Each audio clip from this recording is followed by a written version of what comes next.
My fiancée said, "Your ambition sounds nice, but it doesn't look impressive in real life." I calmly nodded and walked away forever. Months later, she watched my company's revenue numbers flash across financial news channels during her lunch break.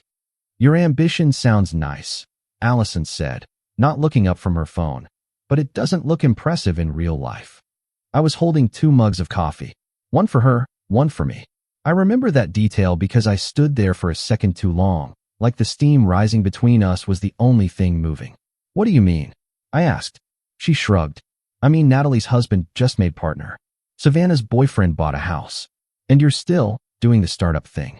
She said the startup thing the way someone might describe a hobby a child hadn't outgrown yet. I set her mug down. She finally looked up, maybe expecting an argument, maybe expecting nothing at all. I didn't argue.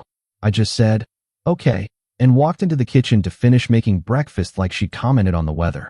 But something in my chest had quietly closed, like a door clicking shut in a house I didn't live in anymore. She didn't notice. She went back to her phone. I didn't realize it then, but that was the last time I would ever look at her the same way.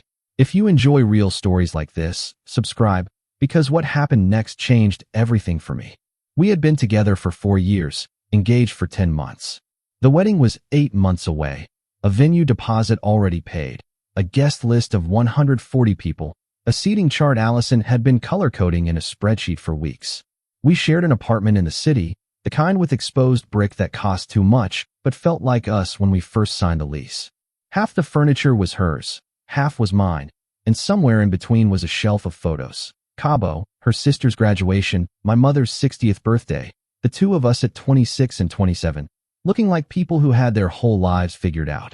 Our friend groups had merged so completely that I couldn't remember which of Allison's friends I'd met first, and which had become mine too. Blake was the exception. He was mine before she existed in my life, my best friend since college, and now also my business partner in the startup that Allison referred to, with increasing frequency, as the startup thing. The company was 18 months old. A logistics software platform for small distributors, unglamorous, niche, and at that point in time, barely surviving. We had 3 employees, one of whom was unpaid, me, and a runway that Blake and I both knew, without saying it aloud, was shrinking. If I left Allison, I would lose the apartment. My name wasn't on the lease, hers was. I'd lose the wedding deposits, most of which were non-refundable. I'd lose 4 years of shared friends who would, inevitably, have to pick a side, and I already had a guess which side most of them would pick. And I'd be doing all of this while my company teetered on the edge of running out of money. There was a lot to lose. That morning, holding 2 mugs of coffee, I hadn't been thinking about any of it. I'd just been thinking about getting through breakfast. That evening, though, something strange happened. I mentioned, almost as an afterthought, that Jordan, an investor I'd been trying to get a meeting with for months, had finally responded to my email. He wanted to grab coffee next week. Allison's reaction wasn't excitement. It wasn't even neutral. It was a flicker of something close to disappointment, gone so fast I almost convinced myself I'd imagined it. "That's great," she said, a half-second too late, and went back to folding laundry. I told myself I was tired. I told myself I was reading into things. I let it go. I wouldn't understand that flicker for a long time. What nobody saw, what nobody could see, because by the time people knew us as a couple, we already looked like that couple, was how it started. We met at a mutual friend's birthday dinner, both of us seated at the end of a long table that the host had clearly forgotten to plan seating for. Allison was in her last year of a marketing job she didn't love, talking about how she wanted to eventually start her own branding consultancy. I was 8 months into building the first, terrible version of what would become my company, sketching wireframes on napkins because I couldn't afford a freelance designer yet. We talked for 3 hours. The birthday girl had to come find us to say everyone else had left. On our 3rd date, I showed her the first working prototype, clunky, ugly, barely functional. She sat with it for 20 minutes, genuinely trying to break it, finding bugs, asking sharp questions about the business model that made me realize she'd been thinking about this seriously, not just being polite. "This is going to take years," she told me that night, "but I think you might actually be onto something." I fell for her a little right then. Not because she complimented me, because she understood what I was building well enough to know it would take years, and she said it anyway, like the years were a feature, not a flaw. For the first 2 years, she was the person I called after every investor rejection. She had a system. We'd get bad news. She'd make us both a drink, and we'd spend 20 minutes saying the angriest, most petty things about whoever had just turned us down, and then we'd laugh about it, and then we'd move on. It became our ritual. Pour one out for the suits who don't get it, she'd say, clinking her glass against mine. We had inside jokes about investors who asked dumb questions. We had a shared Pinterest board for someday office, a real office, with a real kitchen, not the converted spare bedroom Blake and I worked out of. We talked about what it would feel like, someday, to not check our bank balance before buying groceries. She believed in it. I know she did, because belief isn't something you can fake for 2 years across hundreds of small, private moments that nobody else ever saw.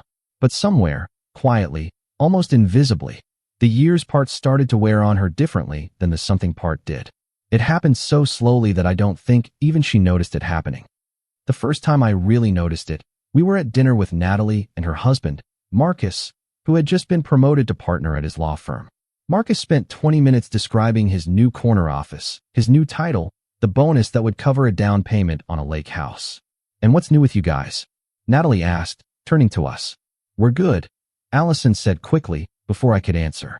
Wedding planning is basically a full-time job at this point. It wasn't untrue, but it was also the first time I noticed she'd answered for both of us, and the answer conspicuously left out anything about what I actually did all day. A few weeks later, Savannah posted a photo of her boyfriend's new car, a BMW. Clearly expensive, clearly the kind of purchase that signaled something about where he was in life. Allison liked the post. Then she liked it again later that day, which I only knew because Instagram doesn't let you do that, so she must have unliked and re-liked it, which meant she'd looked at it more than once. I didn't say anything. It was a car. People like posts about cars. Then there was the dinner with her parents, where her father, a retired regional bank manager who had spent 30 years believing that stability was the highest virtue a man could possess, asked me, not unkindly, "So when do you think you'll know if this whole thing is going to work out?" I said, "Honestly, we're at an inflection point.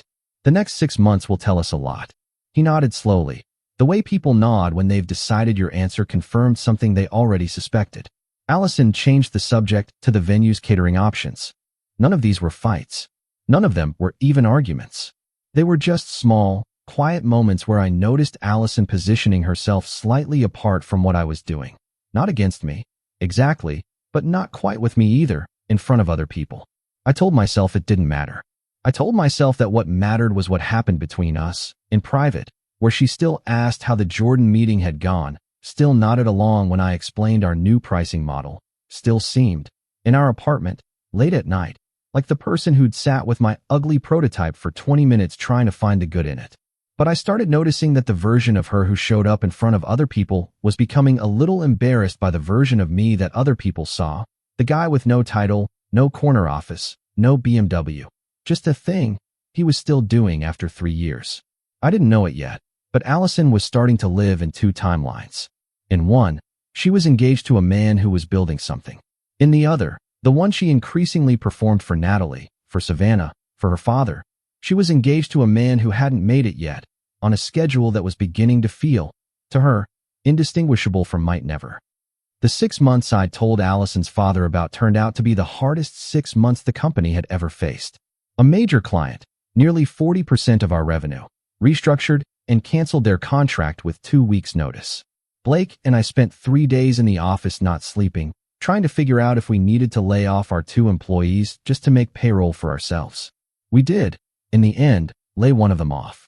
It was the worst conversation I'd ever had in my professional life, and I came home from it that night to find Allison annoyed that I'd forgotten we had a tasting appointment with the wedding caterer. "I told you about this 3 times, she said. "I had to lay someone off today," I said.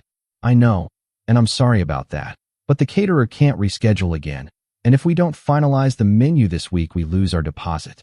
She wasn't wrong. The deposit was real money, money we genuinely couldn't afford to lose. But I remember standing in our kitchen, exhausted in a way that went deeper than sleep could fix, and feeling like the gap between our 2 realities had never been wider. In my world, a person had just lost their job because of decisions I'd made. In hers, a deposit was at risk. Neither of us was wrong about what mattered in our own life. That was the worst part. There wasn't a villain in that kitchen. There were just 2 people whose problems had stopped being the same size. The arguments after that came more frequently, Though arguments undersells it, they were more like long, tired silences punctuated by short, sharp exchanges about money, about time, about whether I was present enough for wedding planning, about whether she understood what was actually happening at the company. Blake noticed before I did. We were closing up the office late one night, both of us running on coffee and adrenaline, when he said, out of nowhere, "Hey, you good? At home, I mean. Why? You've seemed, I don't know, heavier lately. More than just work stress heavy." I told him things were fine. He didn't push, but I remember he looked at me for a second longer than the conversation needed, like he was deciding whether to say something else and then deciding not to. Around the same time, I finally had that coffee with Jordan, the investor. It went better than I expected. He liked the product, liked our numbers despite the recent client loss, and said he wanted to stay in touch as we prepared for a seed round. Toward the end of the conversation, almost as an aside, he said something I didn't fully register until much later. "You seem like you're carrying something," he said. "Not about the business. The business I believe in. I mean you. Whatever it is, don't let it slow you down right when things are about to move." I laughed it off, told him I was just tired from the funding stuff. He didn't push either, but he, too, looked at me a beat longer than necessary. I should have listened to both of them. I didn't. The public humiliation came 2 weeks later, at an engagement party thrown by Natalie and Marcus for another couple in our friend group.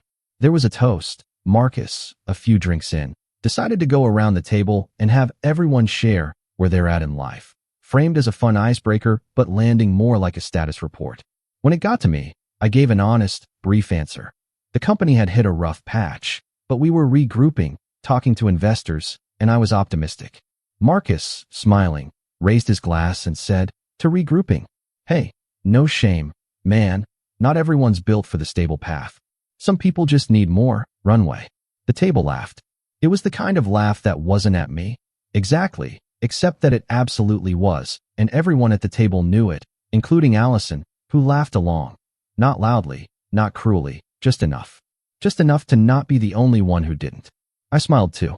I made some self-deprecating joke about runway being my favorite 4-letter, well, 6-letter, word. The table laughed again, more comfortably this time, and the moment passed. But in the car afterward, neither of us spoke for the entire ride home. And that silence said more than the toast had. The morning after the party, I made coffee. Same as always. 2 mugs. I'd barely slept, replaying the toast, replaying Allison's laugh, trying to decide if I was overreacting. I decided I probably was.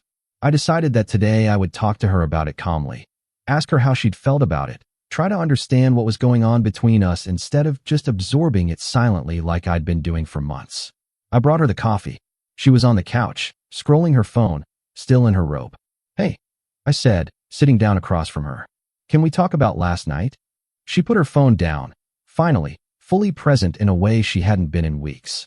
For a second, I thought, good. This is it. This is the conversation where we figure it out. "Sure," she said.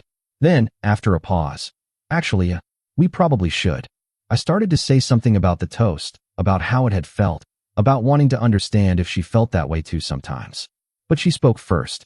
"I've been thinking a lot," she said, "about us. About the wedding. About everything." "Okay," I said. She looked at me, and for the first time in a long time, there was no performance in her face. No version of herself for an audience. Just her, tired and honest in a way that was somehow worse than anger. "Your ambition sounds nice," she said quietly. "It really does. I used to love hearing you talk about it. But it doesn't look impressive in real life. Not anymore. Not to me, and, I think, not to anyone around us. And I don't know how much longer I can keep being okay with that." There was no yelling.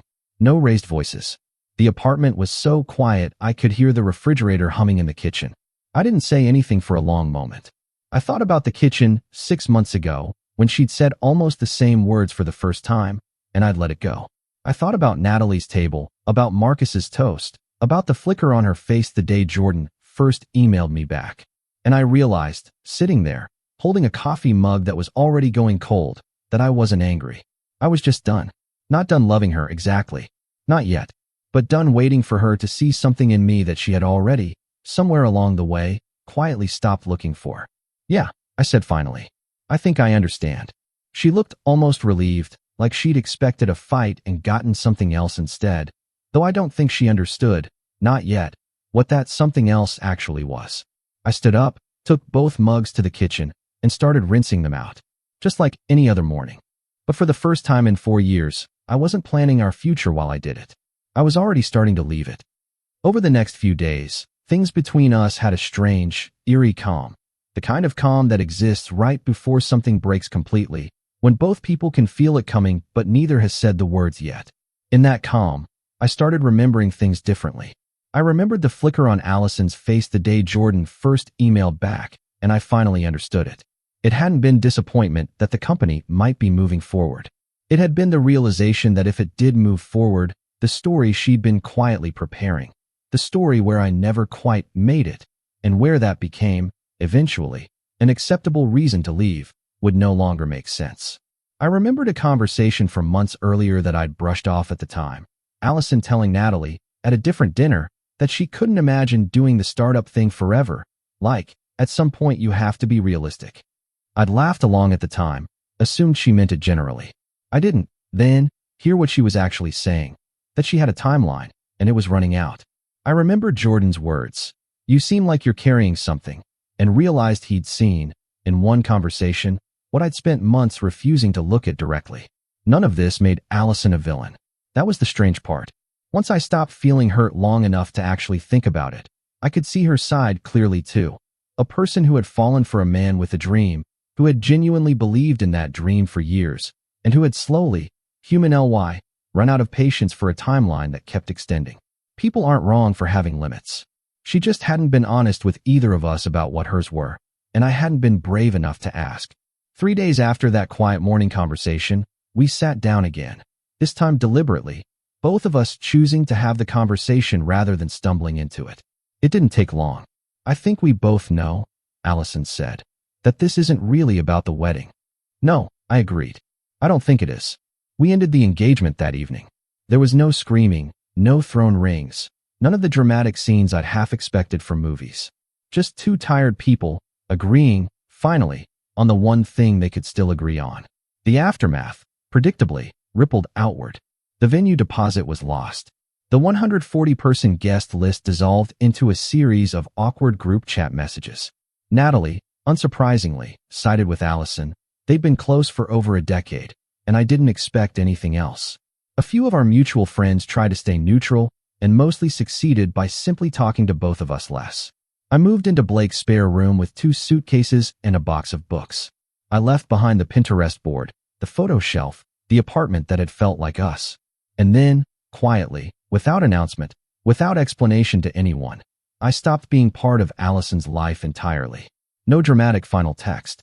No closure speech. I simply wasn't there anymore, in the way that a person can simply not be there once enough threads have been cut. I didn't know it yet, but that absence would end up saying more than anything I could have written. The months that followed were not a montage.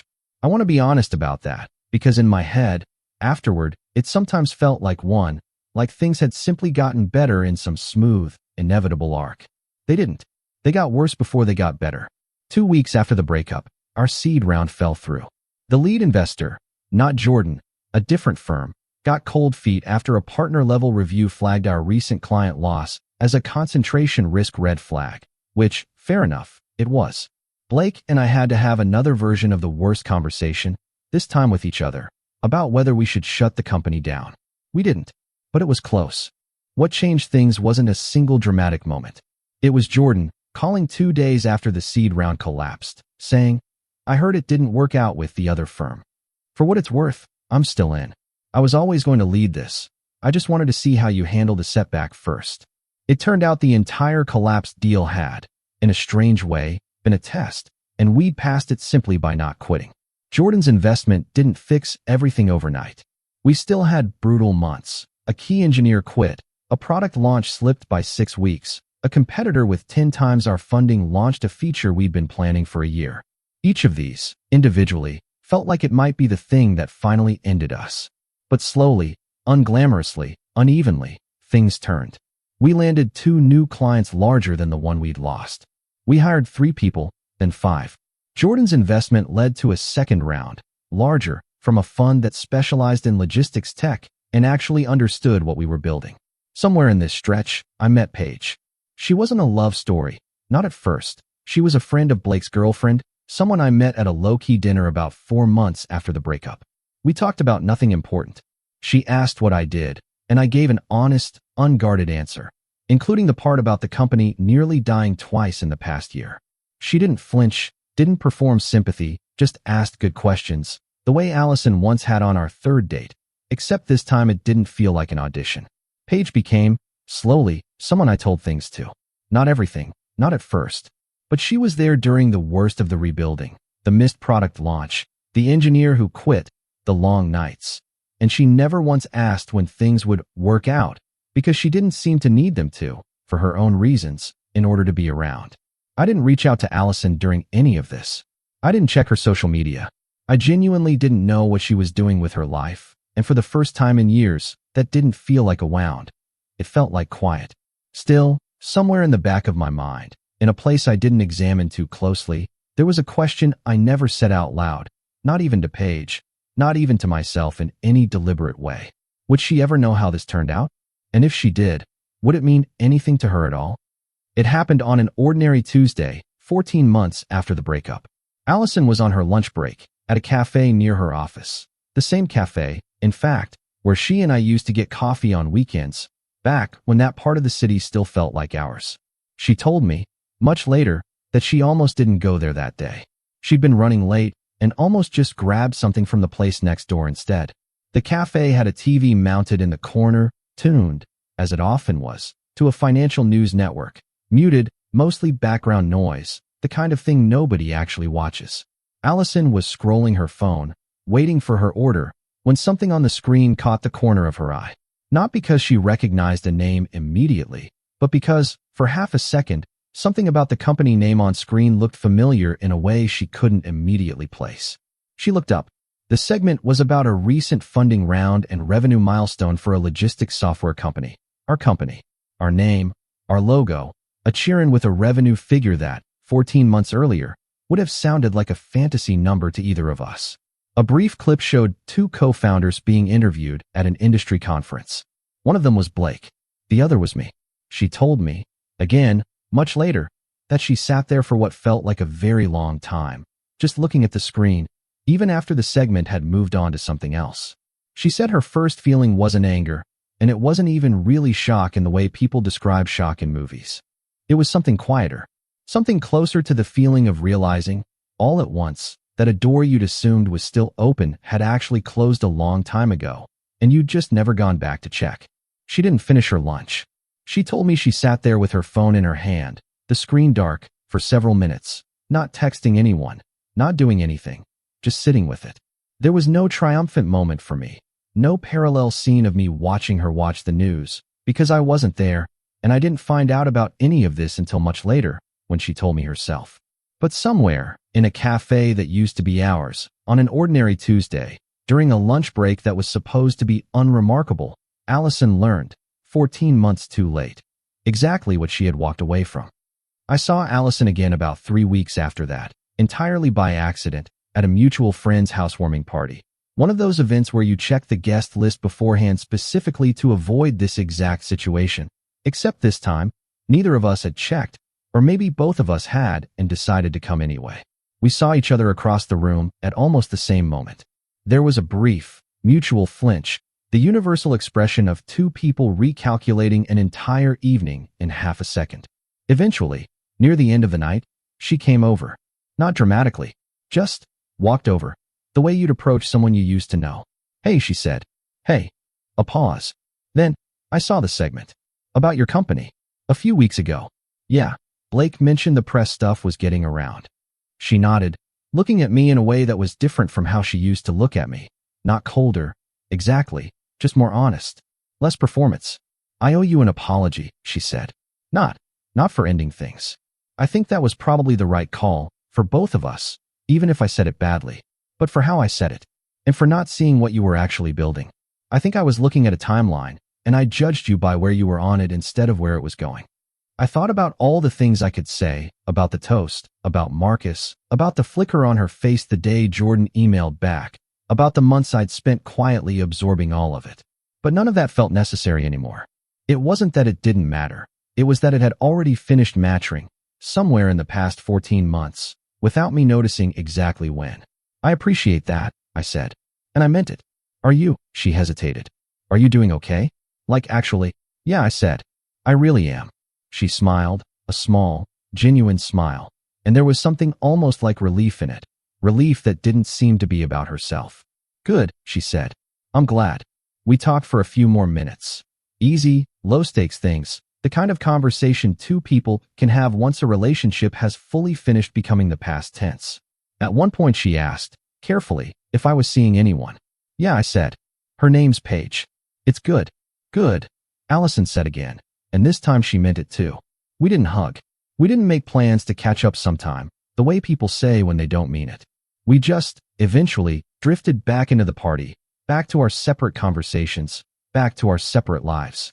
It wasn't a dramatic ending. It wasn't supposed to be. It was just two people finally seeing each other clearly. About a year too late for it to change anything, and exactly in time for it not to need to. The company kept growing. Not explosively, steadily, the way real things grow, with bad months mixed into the good ones, the way Blake and I had always told investors it would, back when nobody believed us. Jordan stayed on as our lead investor and, eventually, became something closer to a friend, the kind who still calls just to check in, not just to check on the numbers. Blake and I are still partners. Some nights we still talk about that first terrible prototype, the one Allison sat with for 20 minutes on our third date, all those years ago. Blake doesn't know all the details of what happened between Allison and me. He never asked, and I never felt the need to lay it all out. He just knows that I came out the other side of something, and that I came out of it better. Paige and I are still together. She came to the press event after the funding announcement, stood near the back, didn't make a thing of it, just was there, the way she'd been there for the worst months too. I don't know much about Allison's life now.